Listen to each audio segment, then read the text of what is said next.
Welcome. Yeah, thank you for joining us. We're so glad to have you all with us this evening as we share some exciting, delicious, mouthwatering recipes for the holidays. I'm Tony Quintana, plant-based eating program manager with Animal Protection of New Mexico. I'm Mickey Quintana, home cook. Partner in the kitchen. Yep. Right? Yeah, and so we're excited to, share these recipes with you all. We also have some guest chefs that'll be joining us tonight that we'll announce in just a second. So we are going to share some holiday demos and recipes. We're focusing on New Mexico, traditional New Mexico for the beginning, the first half of the webinar. So we're going to do posole, tamales, biscochitos, and a New Mexico green chili apple pie. And then since we weren't able to do our holiday webinar last month, we do want to share some of those, quote unquote, US traditional recipes that we wanted to share. And so we're going to do green bean casserole, some stuffed squash, potatoes, dauphinoise, potatoes dauphinoise, and a Christmas breakfast bake. Towards the end, we're also going to share just a few additional ideas and then some resources and Q&A. And be on the lookout for fun pictures of our cat and dog because they were just being cute around Christmas stuff. And why not add them to the PowerPoint, right? So special thanks to our guest chefs tonight, Mariela Rodriguez, Tammy Thiebelkorn, Nancy Arenas, Karen Ibler. They, spent some time in their own kitchens at home and recorded some videos and shared some of their awesomeness with us. So we're excited, and thank you to you all and to our families, because a lot of these recipes that we did, we learned from our families. Yep. Our families helped us tweak them over time. My sister contributed recipes and info, and so it was definitely a family affair, as holiday cooking should be. Yeah. So shout out to them. And I spared them the picture because some of them don't like being pictured. So I did them a favor. All right, without further ado, let's get right into the recipes. So posole, you can see I just listed the ingredients there. Like Mickey said, the recipe will be on the website tomorrow with all of the details. And then we're gonna, share a video right now where we demonstrate how to prepare it. But as you can see, it's kind of a simple list of ingredients. If you just have the special, the posole itself, the hominy, you can put it together with other ingredients that you have at home. All right, so let's go ahead and share this video. So now we will make some pozole, and we have our ingredients laid out here. We have the bueno pozole, and you can use whatever pozole that you find. This is the 2-pound bag. They typically come in 2-pound bags, and we just go ahead and make the whole thing because we like to have lots of leftovers of pozole. We will also be using some vegetable broth, and because this is low sodium vegetable broth, we're also going to put a little bit of the Better Than Bouillon vegetable base. At the end, we will be adding some Morningstar chicken strips. For the whole cooking time, we will have some chunks of onion, some garlic, a little bit of onion powder, and some bay leaf. Then at the end, we'll decide if we need any more salt. So let's get started. So now we'll just open our pozole.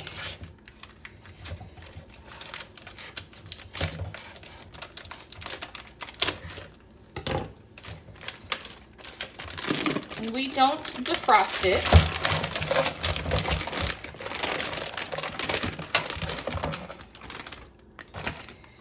We are going to rinse it with warm water, and that'll help break it up and get some of these little ice crystals off. And then we just put it in the crock pot.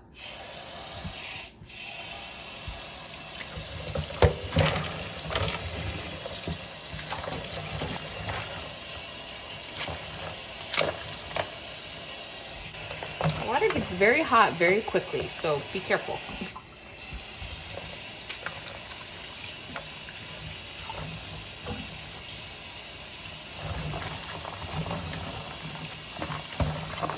And all I'm doing now is just looking for cold spots and rinsing it well.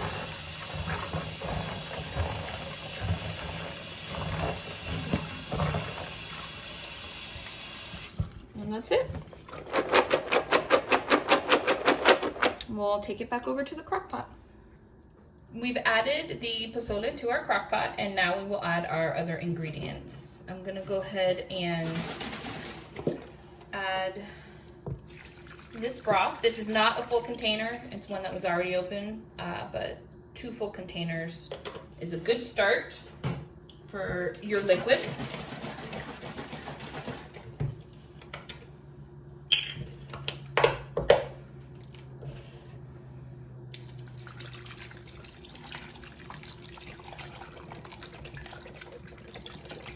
The hominy does puff up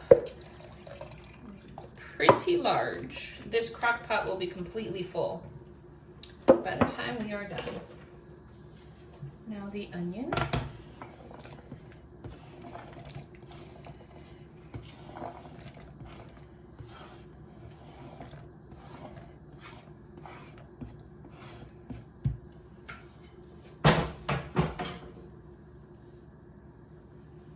Okay, and we are going to start with, we have the minced garlic. You can mince your own, and we're gonna do a generous tablespoon to start, and we'll see towards the end if we need any more. We'll check on the flavor. And we're also gonna do about a teaspoon of onion powder. And it's very powdery.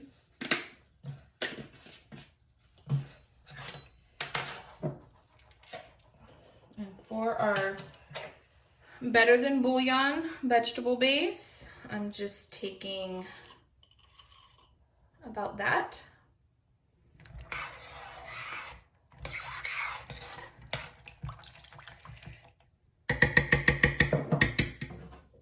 We'll add a little bit, we'll add some water as well, probably 2 more cups of water since we didn't have a full amount of that other container of broth. And my onion powder is chunking up a little bit, but it should break apart as it cooks, so I'm not too worried about it.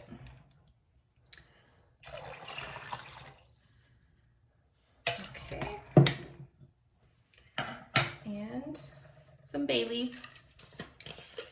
We're gonna do 2.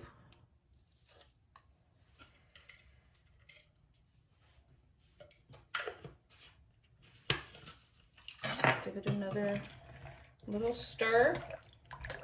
Make sure that bouillon base broke up some. Try to get some of these clumps of onion powder. That was a very fine onion powder. If yours isn't that fine, it shouldn't clump up. All right.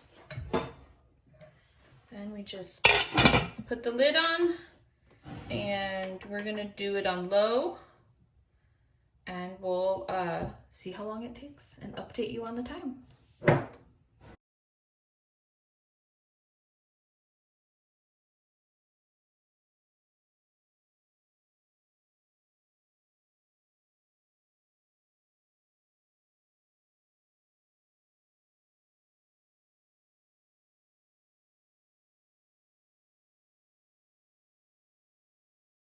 All right, so we got some great questions while the video was playing. First of all, thank you for the great comments in the chat that we've seen. And so somebody said early on, I didn't see any red chili in the ingredients. And typically we make it without the red chili, and then we add the red chili to our individual bowls because everyone in the family likes different amounts of red chili. I like, you know, my pozole looks as red as Mickey's shirt by the time I'm eating it. And, you know, some other people like it a little bit lighter. So we do the red chili on the side and then add it at the end. And we're gonna share a very simple recipe for red chili as part of the tamales demo. So you can check out that and add that chili to the pozole or make red chili however you make it.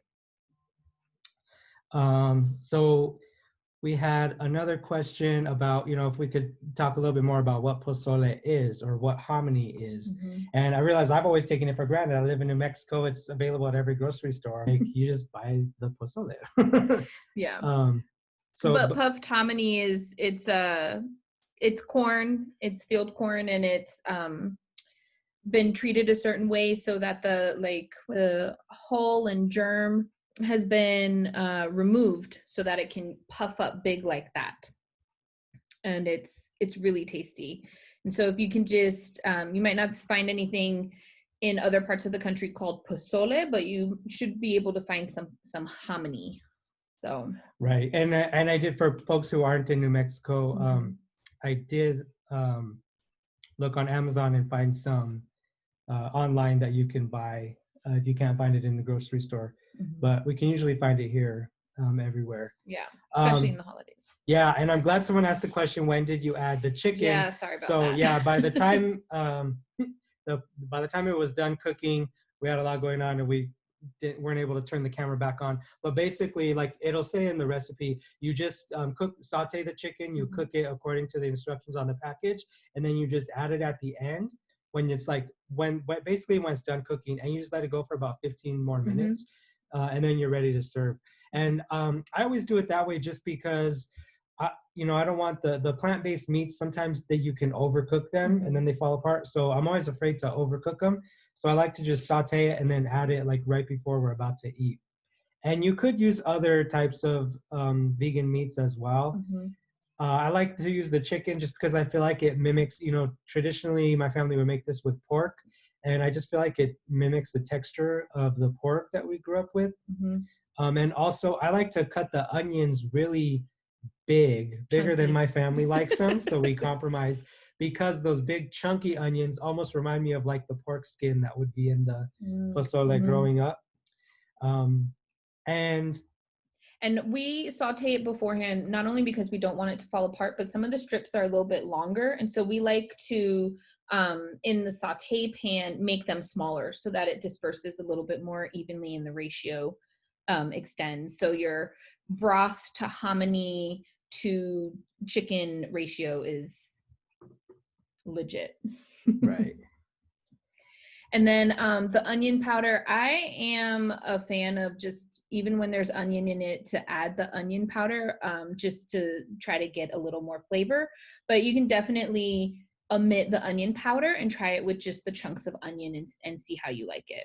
Yeah, absolutely. And someone shared that they made some today, pozole today, coincidentally, added in beans, fire roasted tomatoes, and bueno red chili, along with some Mexican oregano and bay leaf, and it was delicious. That sounds good. And I also like to add beans into my pozole too. I didn't know other people did that. I didn't think anyone else did that. I thought it was like our thing, because when we first went vegan, we would just make it without the meat, and then I would put beans in it, and just beans and corn just go together so well. So our family does, we do the pozole with the chicken strips now, and then we add each into our individual bowl. Like our eldest son doesn't add anything. He just likes the pozole straight out of the crock pot. But our youngest son will like red chili, and we like beans and red chili. So doing it sort of just the crock pot version with side options has been successful for us. Right. And we bought the Morningstar chicken at Walmart. You can get it in most places. It's pretty easy to find. Yeah, the Morningstar is a more common one to find, especially in Walmarts, I've noticed. Yeah. All right, so moving on to tamales. Now, this is actually, it's always seemed like this big major production, but it's really not as difficult as I always used to think it was. It is. There are a number of steps. Don't get me wrong. You can't just throw it together for dinner. But it's definitely doable, especially if it's your first time. Just follow these easy instructions and guarantee you can make these for yourself at home. So let's go ahead and get into that video. So we're going to make tamales. The first step is to make the masa. So the ingredients for that are this maseca, which is instant corn flour. We have some vegetable broth, some baking powder, and Crisco vegetable shortening. Now, most recipes call for lard, but to make it vegan, to make it plant-based, we're just going to use the vegetable shortening instead. So what we're going to do is we're going to start by beating our shortening, and then we're going to add the corn flour and the baking powder, and then we're going to add the vegetable broth until we get a light, sort of fluffy batter.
All right, so next step is to make the red chili. We're gonna do a very simple recipe, which is 2 tablespoons of oil, 3 tablespoons of flour, 4 tablespoons of red chili powder, 2 cups of water, and then salt, garlic, and onion powder to taste.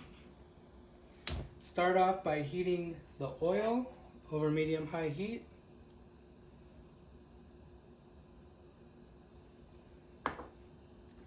Once the oil is hot, we're just going to whisk in the flour to make a roux.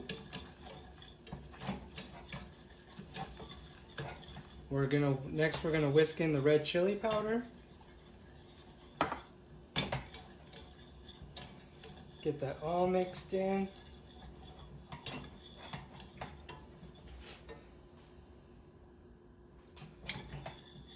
Lower the heat, and then we're going to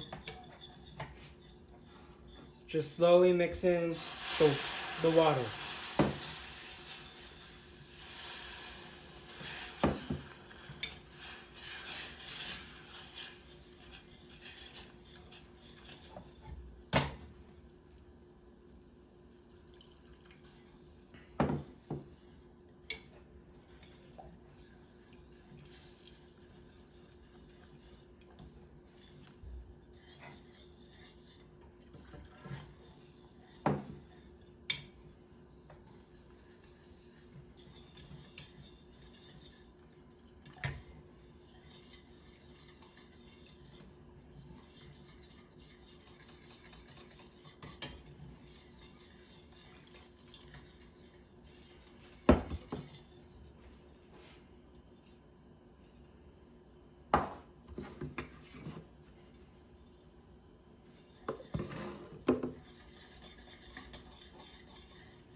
We're going to simmer for just a few minutes.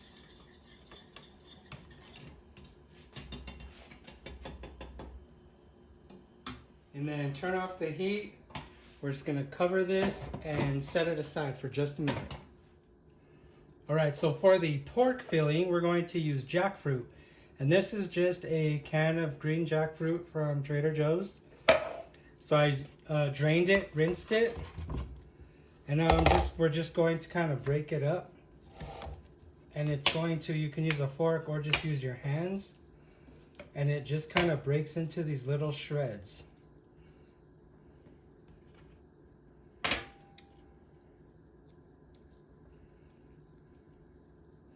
That kind of mimics the texture of pulled pork.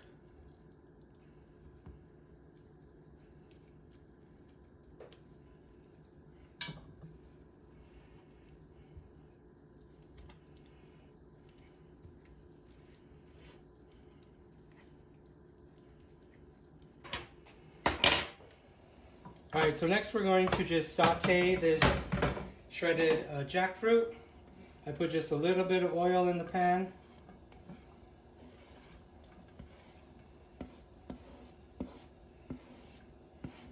We're just going to saute this up a little bit. Any last pieces that need to be broken up, we can break them up here.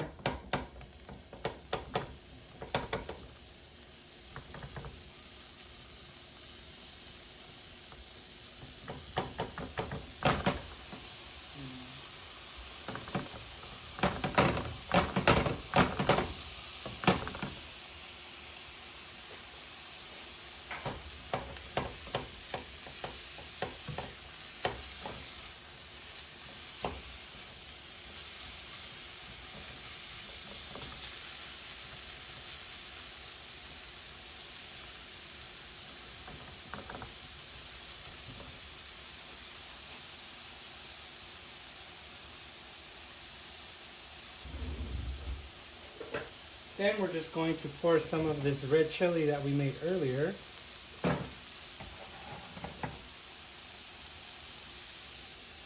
Over this jackfruit.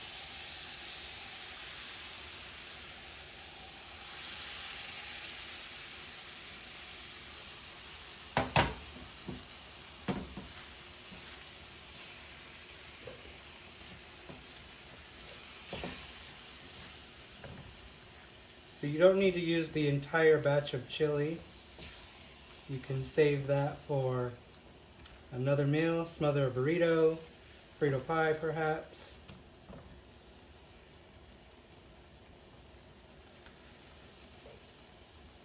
Just till you feel like you have a good ratio of chili to jackfruit. And we just let this cook down a bit. I put a little more chili because it will cook down just a bit. And it's just that easy. There we have the filling, the quote-unquote red chili pork filling for our tamales. All right, so now that we've got our masa prepared, we have our filling prepared, the last step is just to assemble the tamales and then steam them. So we're going to use these corn husks, and you always want to soak your corn husks ahead of time. So these were soaking, and then just drained them and dried them off a little bit.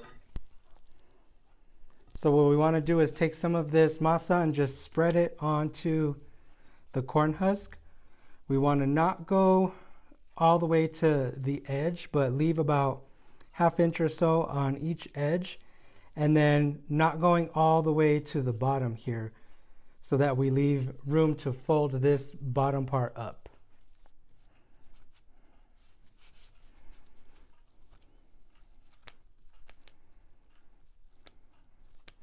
And you just kind of want a thin layer. If you do too thick of a layer, then they won't cook all the way through, or they'll take a really long time to cook.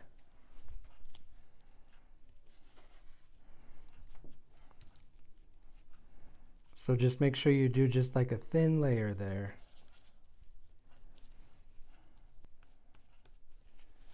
All right, once we've got our masa, now we're just going to take some of our filling and kind of go down the center here.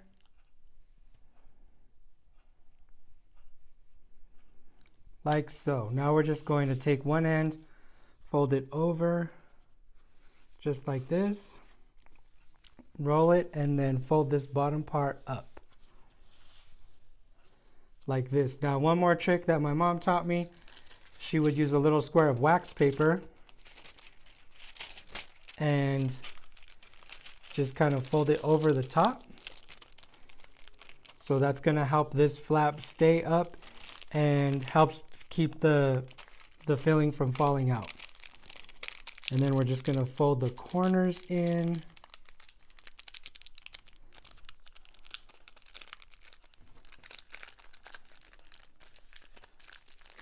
Up like this, and now we're ready to put it in the steamer. So we're just gonna assemble the rest of them just like this, put them in our steamer here, and then we'll steam them.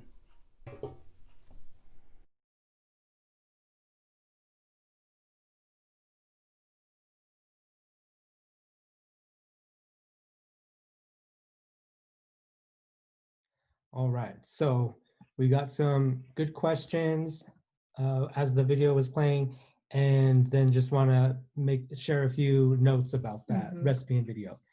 So one question was, have you ever used this jackfruit in pozole? And that is a great question. We've actually never done that. We've thought of it before, but we haven't done it. But my sister just told me the other day that they recently did jackfruit in the pozole, and it was amazing. And I asked her what she did special, and she's like, nothing, just throw it in the pozole. Rinsed it and threw Yeah, it in. rinse it and throw it in. And so Do the little shred part so you get the shreds. do shred, yes.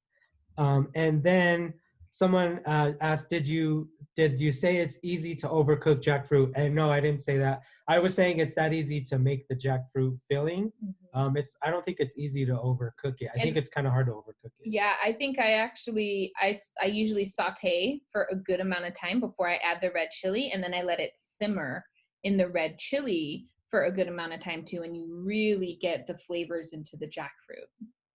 Yeah. Yep. Absolutely. So somebody asked, do you know of a restaurant that makes awesome veg tamales? Yes, I know of one that makes an amazing one. Vigos. Remember we had their plate or whatever, and it's like a giant one with it was at a cheese pop-up sauce market before all this. Yeah. So good. Yeah. Yeah. So definitely recommend And that's Vigos. local to Albuquerque. Yep, locally owned and operated, VEGOS. Look them up on Facebook or their website. Great veg tamales there. And then somebody asked, how many can you stack in the steamer? This is an individual question because it depends on your steamer. That little steamer that we have, it just goes on top of like our larger pot. It's not even a very big pot. And I think you did what, a half dozen at a time in that? I did 9 at a time. 9 at a time. So I did like 3, 3, 3. And halfway through, I switched them out. So the ones on top were on the bottom. But Tony's mom has this pot that, like, I can't even show you how big it is. It's so huge that she had always used for tamale making, and she can fit a lot in there. So it really just kind of depends on the size of your steamer. You just got to play around with it. Yeah. So really good questions. And then a note about the jackfruit too, it has some little like round pieces that don't like shred up into like the shreds. And so sometimes it's good to take them out. If you want to take those out, that can help the consistency of your filling. Nikki prefers it, so. I think it's worth that little extra.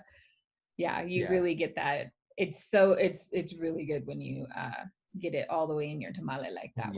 When it's all shredded like that. So that was one note we wanted to say. Also, when you make the red chili, instead of water, you could use broth to make it more flavorful if you wanted to do that. So that's a good option. One more question. If you don't like jackfruit, what else could you do? So we also like to make tamales with just calabacitas in them, green chili, cheese, squash, corn, and onion, basically. That's essentially what calabacitas are. Green chili, cheese, calabacitas. I think your mom made some like green chili chicken with like the Morningstar one time. Yeah. And that was tasty. Those are a hit.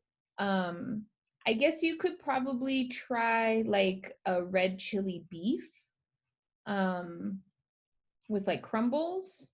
I'm not sure what else would give you the shredded consistency and texture of the pork and jackfruit. Morningstar used to make a shredded pork. My gosh, that was the best one. Product that I would recommend using if they still made it, but they don't. I recently reached out to them and they discontinued it, and that's really sad.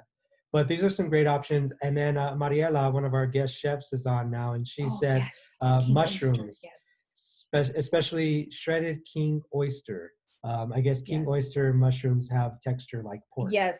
Thank you, Mariela. I think that's the one that mimics ropa vieja too, because the way it shreds. Okay. Yep. Good to know. So we need to look into that too for people who don't like jackfruit, or like nowadays when some ingredients are just hard to find. Right? Yeah. All right. So moving on, let's talk about biscochitos. Now, sadly, due to conditions right now, we actually weren't able to get all the ingredients that we needed to do a video demonstration of biscochitos. So we're just going to talk about the recipe a little bit. And as you can see, it's actually not super complicated. Now, this is a traditional recipe that my family's been using for a long time. And basically, we just veganized it, and my sister played around with it over the years. You know, we eat biscochitos and pozole and tamales every single Christmas Eve Yep. since my whole existence. I was probably a baby Yeah. trying to This vegan biscochito recipe has been years in the making. Tony's sister, I think it was probably like 2 years ago, she finalized it.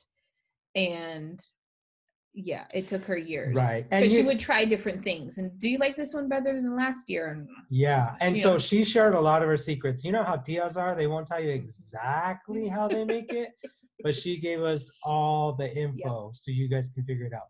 So basically, to veganize it, you know, typically the recipes call for lard. You just use shortening.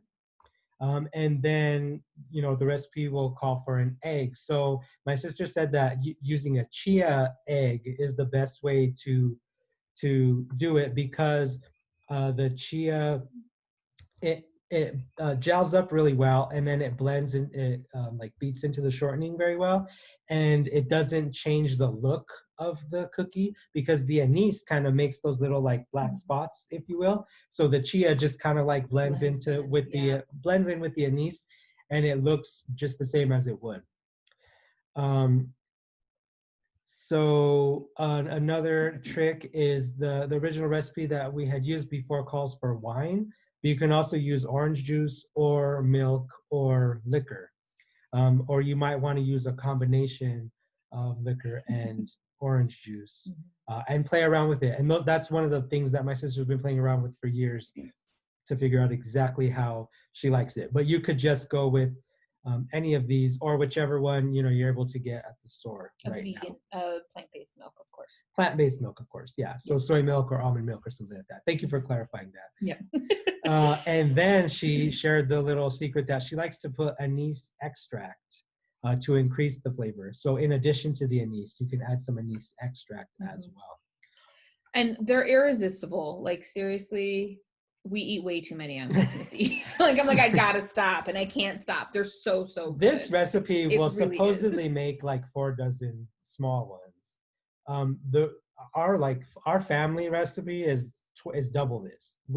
This is our family recipe cut in half, because we make that many, because then we can eat to our heart's content and then have leftovers for Christmas Day. Yeah. So yeah, any questions you have, do ask. So someone left a comment or a recommendation. Crisco and most cheap vegetable shortenings are made with hydrogenated oil, which is unhealthy. Coconut oil is a great substitute. So thank you for offering that. I haven't tried them with coconut oil, but I definitely want to look into that, because that could be a great option as well. And if you use refined coconut oil, then it won't add the coconut flavor. So unrefined will give you that coconutty flavor, but refined won't give you the coconut flavor in them, because personally, I don't think you'd want the coconut flavor, because biscochitos are perfection. But yes, thank you so much for offering that. And yay, wine. We mentioned wine. That makes people happy. Yep. All right. So yeah, if you have more questions about biscochitos, or as you try to make this recipe, let us know. Reach out. You can email, and we'll do our best to do that. And hopefully we'll have a video in the future when we're able to get our grocery shopping sorted out. Yeah. All right. So to wrap up our New Mexico style, and then go into some more traditional dishes, we have a New Mexico green chili apple pie, which was provided by Mariela Rodriguez. And I love this recipe because it's very whole foodsy. Like somebody was mentioning before, we're using coconut oil, bananas, cashews, you know, lots of healthier ingredients to make this amazing looking pie. So we've got a short video to share on this one. Vegan green chile New Mexican apple pie. 10 to 15 medjool dates. If you soak them, that makes them softer. Then use some almond butter or sun butter if you have allergies. Blend them until creamy. Then make cashew flour. By blending 1 cup of raw cashews, then add 2 very ripe bananas, blend again. Then add 1 cup of gluten-free all-purpose flour, add seasonings, knead the pie crust batter, add the batter into the mold and then press it down, and then bake it at 350 for 15 minutes. Shred the apples, add green chile to the mix, then add pecans or pinon nuts, both are local.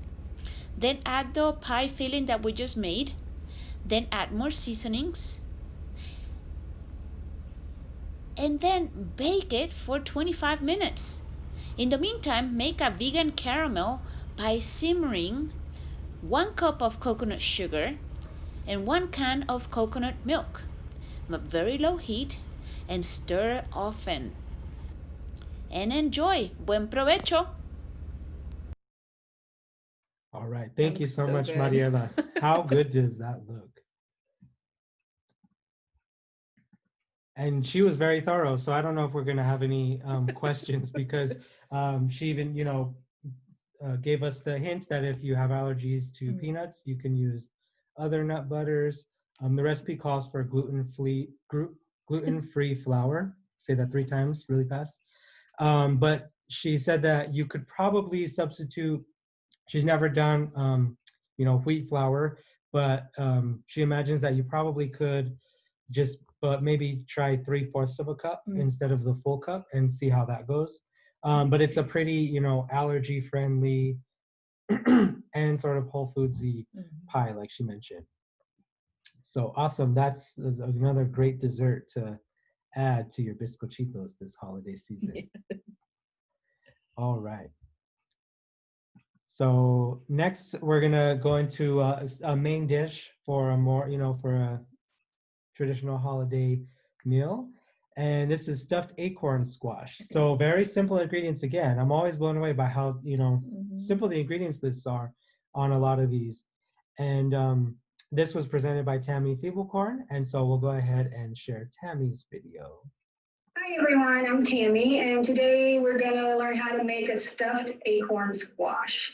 Before we get going, I want to thank Tony for all the great work he's doing to promote veganism. I was really honored to be asked to be a part of this special holiday event, so hope you enjoy it. So about the stuffed acorn squash, this is a really cool meal to make because it looks really, really fancy and people are super impressed, but it's easy to make. You're going to be surprised. So it's really a nice centerpiece for holiday meals or anytime you want to be kind of fancy. People will be very impressed with you, but you don't have to spend all day in the kitchen. All right, we will get going here in a second. I'll show you step by step how to make it. Okay, everybody, the first step is to prep your acorn squash. So you want to set the oven for 350 degrees, and then you want to cut your acorn squash. When you cut an acorn squash, you want to cut it lengthwise. And when you do that, you're going to have 2 pieces, and on the inside is a lot of seeds. So you just want to scoop those seeds out. I use an ice cream scoop, but it doesn't really matter how you want to get them out. You just get all the seeds out.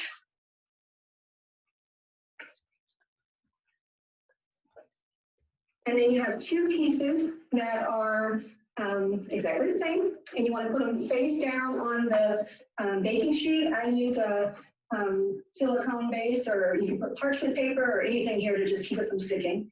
Cut side down, and you put it in the oven for 30 to 50 minutes, depending on how big your acorn squash is. So what you want to do is keep checking it to see when it's starting to get soft when you poke it with a fork.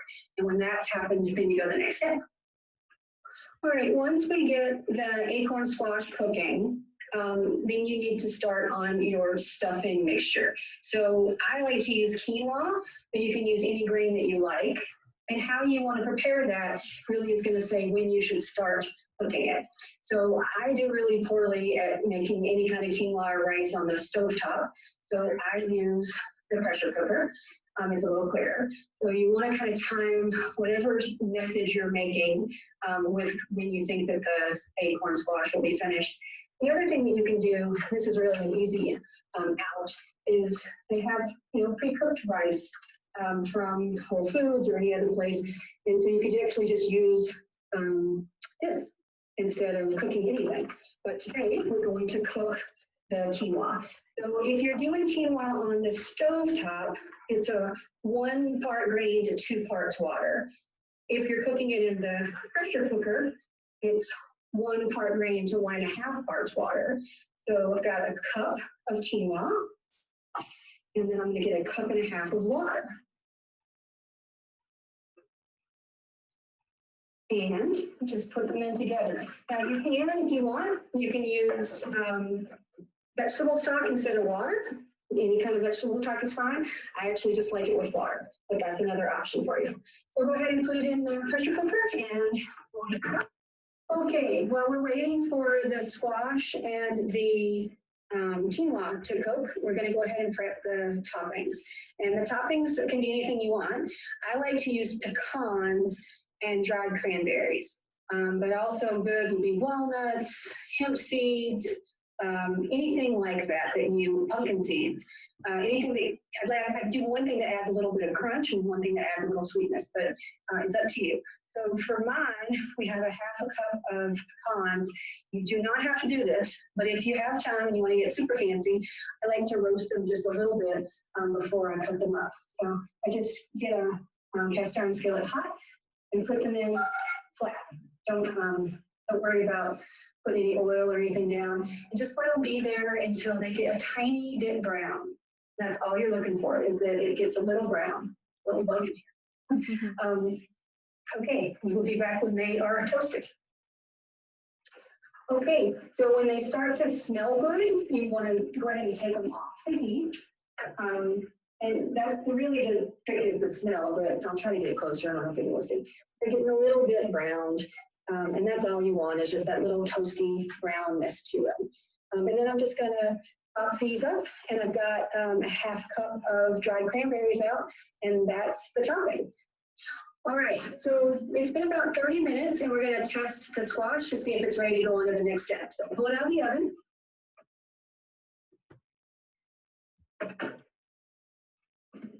And flip one over and see if the fork goes in easily, and it does. So again, this was about 30 minutes. If you had a larger squash, it would take more. If you had a smaller squash, it would take much less, so just be careful about that. So at this point, we're going to turn both of them over. And we're going to take a little margarine, and we're going to put a pat of margarine around on each one. Now you can buy vegan margarine, Earth Balance, lots of other Miyoko. My partner Paul makes us vegan margarine from scratch, which is really nice. So whatever you do, just take a pat, run it around the edges, get a little at the bottom. Just make sure you get margarine over most of the squash, and then do the same thing in the other one. And then when you have that done, it's okay if you have a little bit hanging out at the bottom. That's totally cool. It's gonna fit again. Then you just take a little brown sugar, and again, you can get vegan brown sugar, quite a few brands, but the one at Whole Food Wholesome is also vegan, so no problem finding that at any store. Then you just take some brown sugar and you just sprinkle it over each of the squash. And I do it with my hands because it's just way easier. Not a ton, just a little smattering. And then you put this all back in the oven for 15 more minutes. So we'll do that, and we'll be back to show you the final steps. Okay, last step is we're going to make a balsamic reduction to drizzle on top of this when it's finished. So I've got just 1/2 cup of balsamic vinegar, and I've heated this to about medium heat. And I'm going to put the whole 1/2 cup in there. And I'm also going to put a couple tablespoons-ish of brown sugar, my favorite. And then I'll stir that up. And for the balsamic production, you just want to keep stirring continually until it starts to get a little thick. So we'll do that and then we'll show you the final product on that. Okay, we're ready to take the quinoa out of the pressure cooker. It is ready to go. And make sure it's ready. It should be fluffy. When you move it, it should be real fluffy. I'm sure you know what quinoa looks like, but in case you don't, let me figure out where the camera is. Oh goodness, there we go. It's really fluffy and little spirals are broken. So into this, I'm going to go ahead and unplug it so it doesn't get warm. Into this, I'm going to put half of my dried cranberries, just half.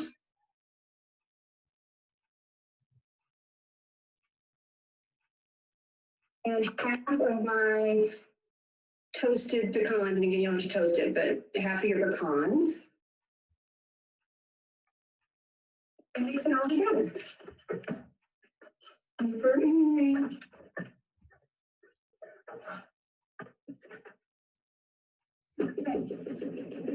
And then let me grab a pot holder. And you just take it out wherever you have it. It'll look like quinoa with stuff mixed into it. And set it aside. I'll be back to finish it up in just a minute. Okay, the balsamic reduction has reduced down quite a bit. And so it's starting to get real small. The quarter of the half cup has become much less, and it's getting a little thicker. And so when it gets to that point, you want to stop, turn it off, and we'll put all of the ingredients together in the next step. Okay, now we are ready to put it all together. I have the finished acorn squash on plates, and you can see that it's nice and toasty in there. You can see a little browning around the edges. And then you just want to scoop some of your quinoa mixture into each. So pack it in. I like to push it in, make sure it's really packed to maximize the quinoa.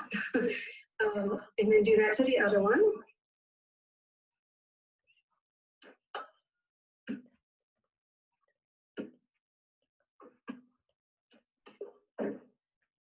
Then the toppings are throughout the quinoa so that every bite you take has some of those flavors in it. But then I like to top it even more with the rest of the nuts. And if it falls on the plate, it's fine, doesn't matter. The rest of the nuts. Push it into the quinoa so it stays. And then some of the dried cranberries for color.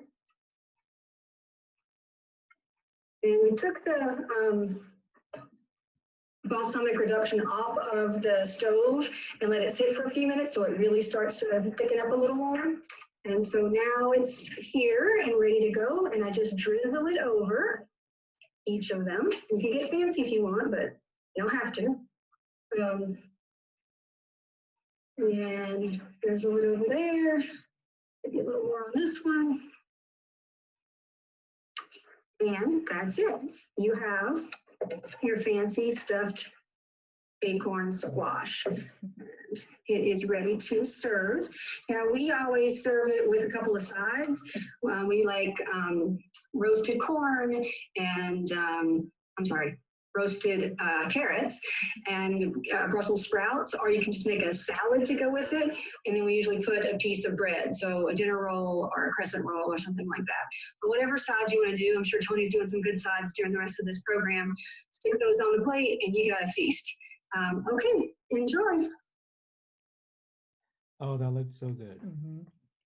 I'm totally going to try that in the very near future. Yeah, we have quite a bit of acorn squash left over from our garden this year. So we're going to use it for the winter. All up with this. Yeah.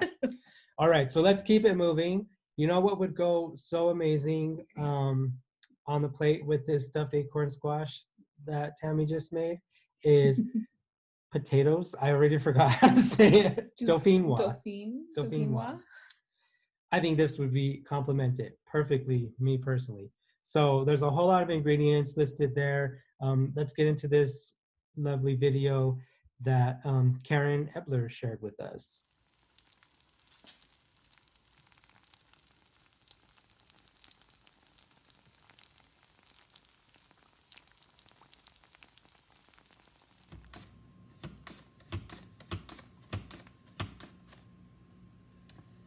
So I just want to show you that the potatoes come out about that. If you're going to do it by hand, that's about the thickness.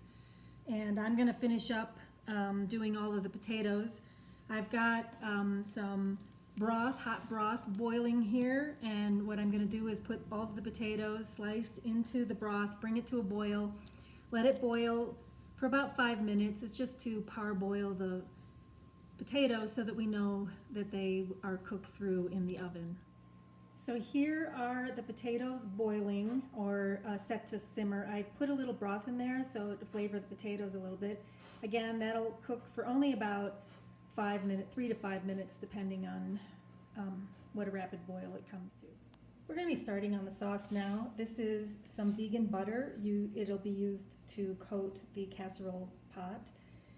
This is a 1/4 teaspoon black pepper, 2 crushed cloves of garlic, 1/4 cup of oil, 3 tablespoons of tapioca starch, 1 3/4 cup of plain unsweetened non-dairy milk or almond milk, but it needs to be unsweetened. I have 2 tablespoons of nutritional yeast. I have some salt, but I'm going to wait because the miso tends to be a little salty. This is 1 tablespoon of miso.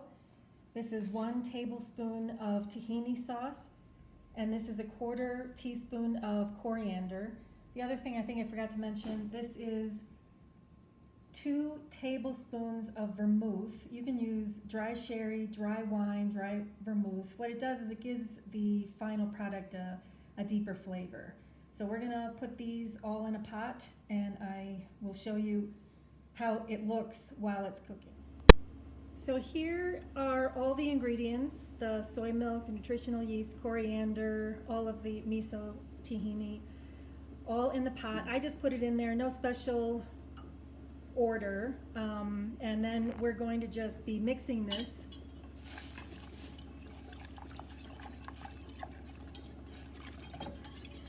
And what we want to do is whisk it enough to take all the lumps out.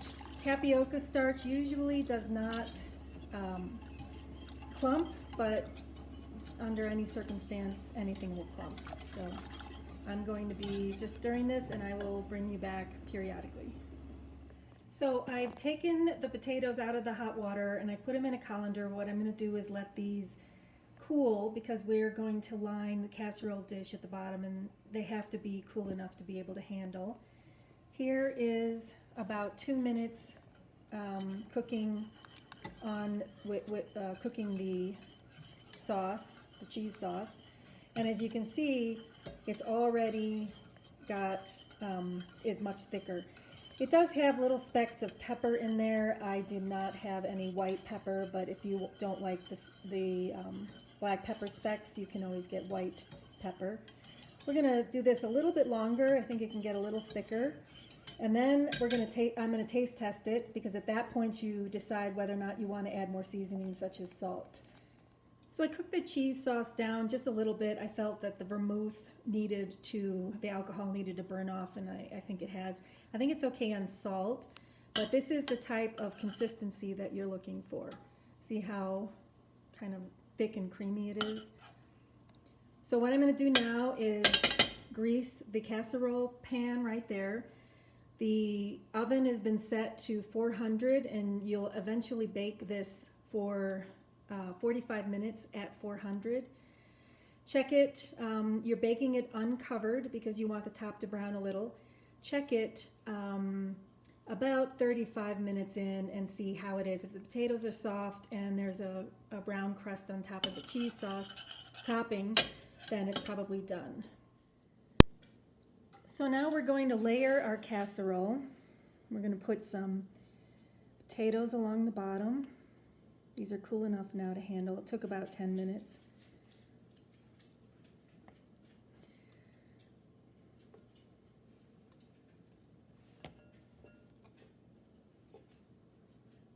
everything has been cleaned, so it's fine. Then we ladle some of the sauce. You just want to remember to have enough sauce for the top, because eventually when it starts cooking, it'll settle. And you just keep layering.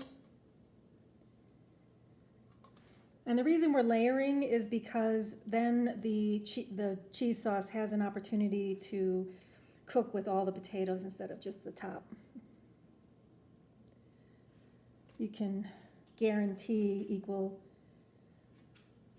distribution of the sauce, unless you're like me and you're too heavy in the bottom.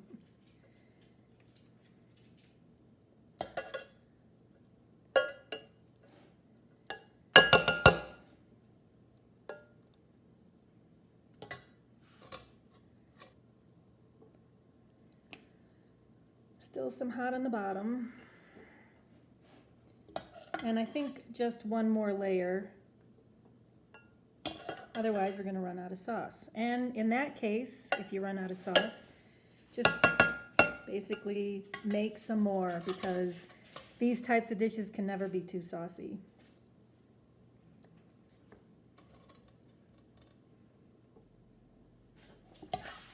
And we're going to put the rest of the cheese sauce on top.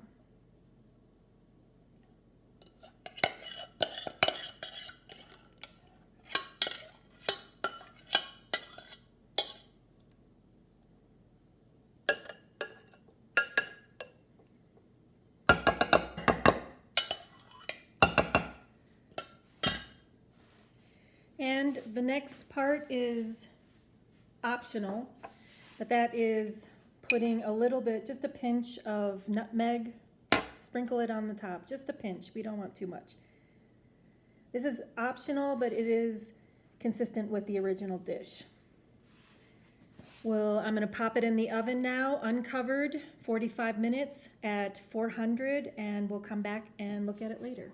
So this is the dish. I checked it at about 35 minutes in, and it looked good to me, so I decided to pull it out.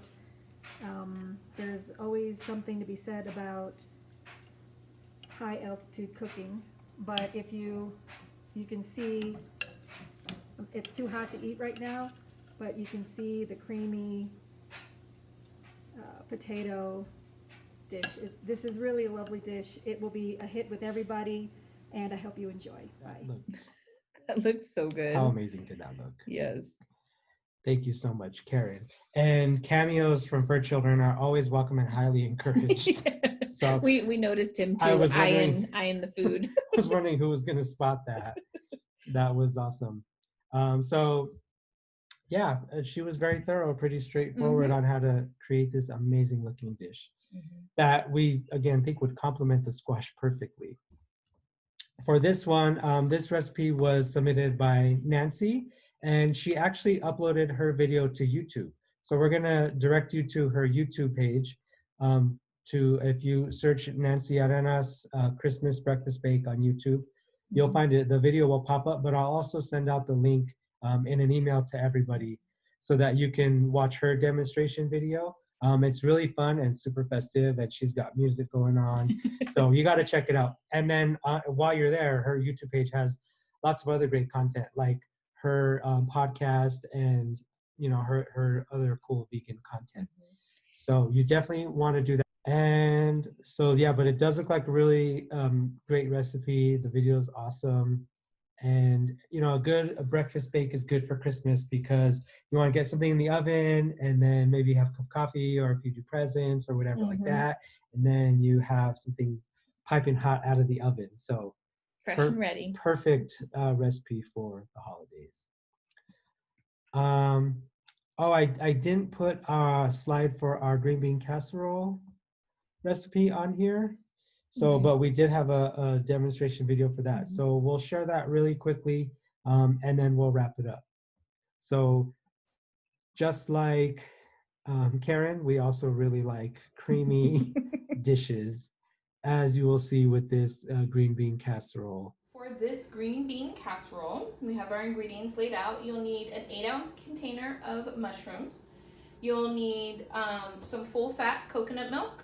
You'll need some plant-based milk, some green beans, some French fried onions, some minced garlic, salt, pepper, nutmeg, and some vegan butter. So I like to make this in a pot because I like having the space to stir very easily once everything is in the pan. So I started with my vegan butter, and I'm going to add the cut mushrooms.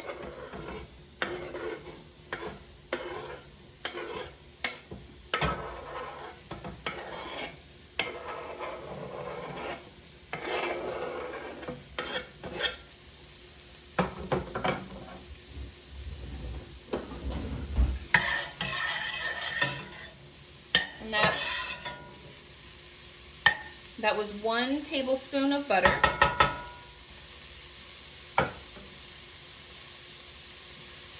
And we're going to add a half teaspoon of salt.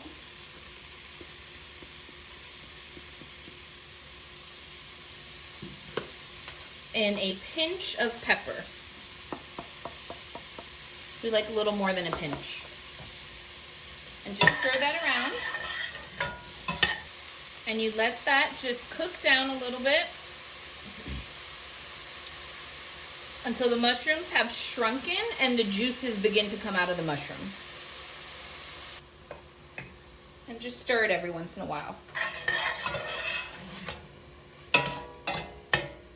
See, the juices are starting to appear for the mushrooms. They're still a good size, so I'm going to let it keep cooking a little bit to get them a little more shrunken.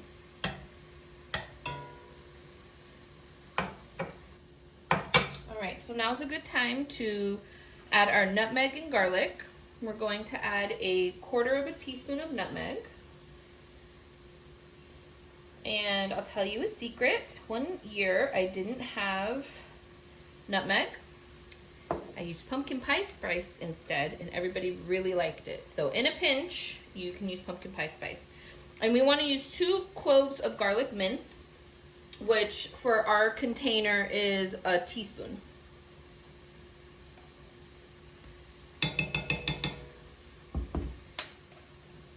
And then you'll mix it and just let it cook for another minute or 2.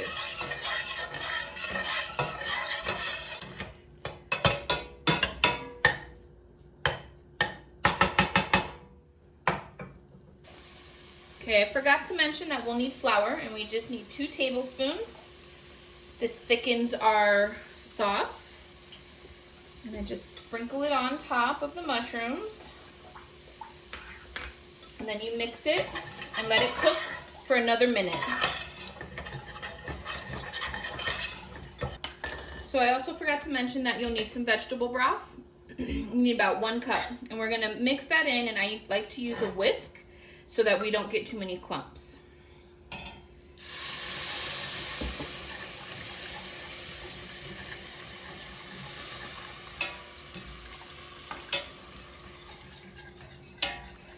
And any crunchy bits that are kind of on the bottom, any brown bits, use your whisk to try to get those up. That adds good flavor.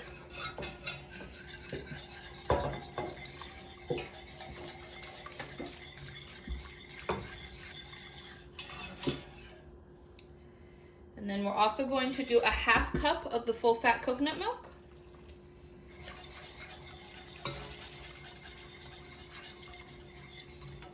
And whisk that together.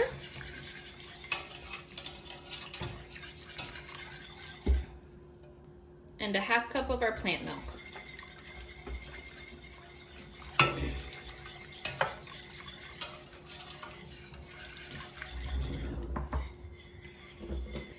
So we're gonna let this cook for about 10 minutes, and we'll whisk it occasionally until it starts to thicken up and our sauce will stick to the back of a spoon. Okay, so I've stirred it every once in a while, and we're about 10 minutes in now, and it's nice. It's pretty good and thick. It's a good thickness. You could let it go longer if you want it even thicker. And a good test is if it sticks to the back of a spoon like that and doesn't just dribble off. So now I will add our green beans. The recipe calls for a pound of green beans. This is a little more, but we like it, and the ratio seems to work for us. You could also use fresh green beans, and you would boil them for about 5 to 10 minutes beforehand, and then put them in. But sometimes you want that old Campbell's soup recipe of green bean casserole that you kind of grew up with, and this has done it for us. And I grew up with the canned green beans in it. You can use French cut or regular cut like this. Sometimes I like both, and sometimes, to get a little bit of both, I take my whisk and just kind of smush some of the green beans, and then I get a little bit of both.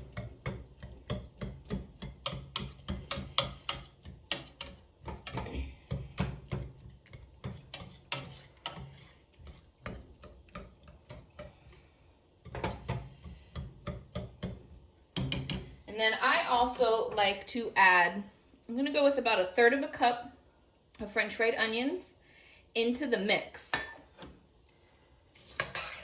The recipe I found to make this vegan doesn't call for that, but the old Campbell's recipe does. So I've tried it and we like it. Usually I just eyeball it, but I'm giving you an amount this time. All right, and my oven, my stovetop is still on, so this can all be heated through. And I'm gonna turn it off. All right, and here is the green bean casserole. We're gonna put it into a pan and top it with some more French fried onions. And you could serve it just like that, but we're gonna bake it for a little bit. All right, we have got our green bean casserole into our pan. Try to get some of the sauce over in this corner. And you see this makes kind of a short layer in our 13x9 pan, but that gives you room to double it. You see there's plenty of room if you need to double it. And it also spreads your French fried onions over more area, because when you get really deep, your ratio gets a little different, but it's still delicious. This is the French fried onions that we're using. They are accidentally vegan. This giant bag is from Costco. However, I have used the store brand French fried onions also at Walmart. They are also accidentally vegan.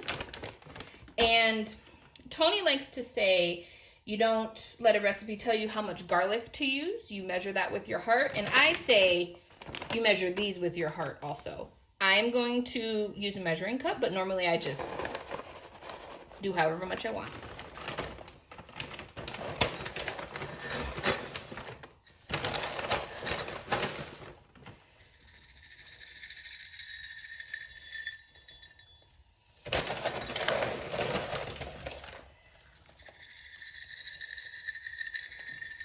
And if I see any bare spots, I fill those in. All right, so that's about it. We'll put it in the oven and bake it for about 15 minutes. But the nice thing is this can go for as little or as kind of as long as you need. I've baked it for about 30 minutes before while it cooked with something else, because it was just kind of easy to do it that way. But everything's already cooked through, so there's nothing that needs any further cooking.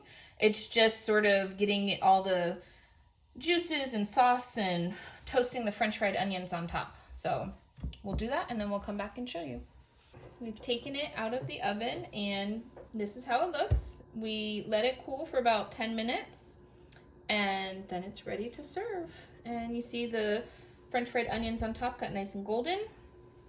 Our sauce thickened even more.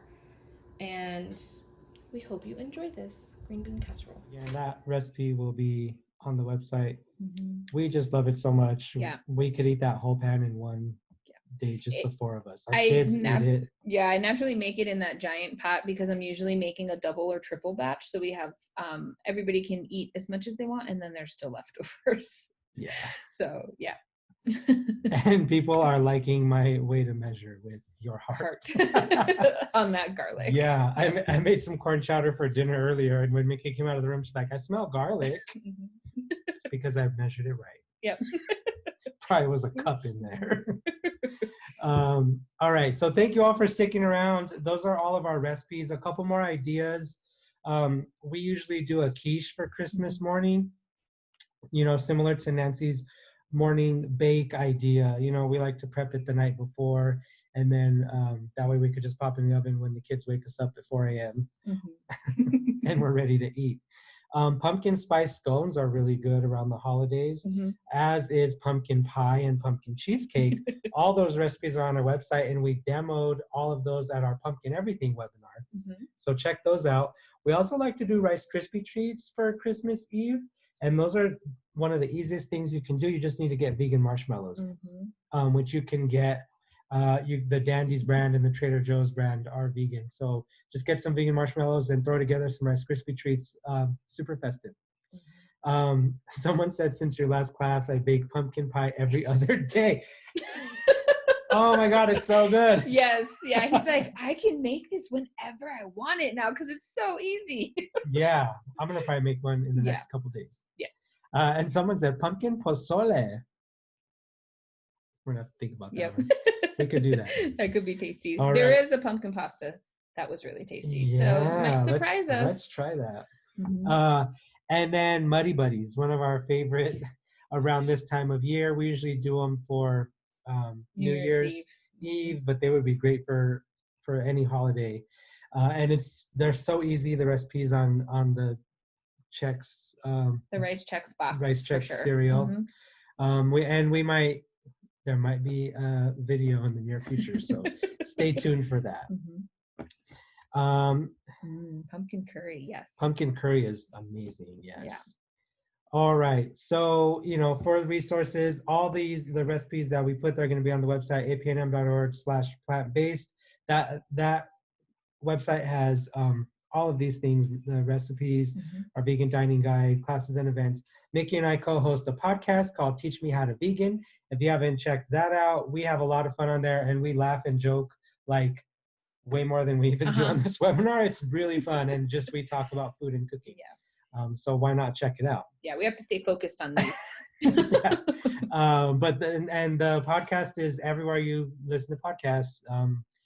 Apple, Spotify, Stitcher, all that good stuff. And it's on our website as well.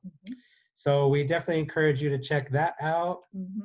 If there are any more questions, I made the slide just so I could put this amazing kitty cat on there because he curls up and we have Christmas stuff all over our house.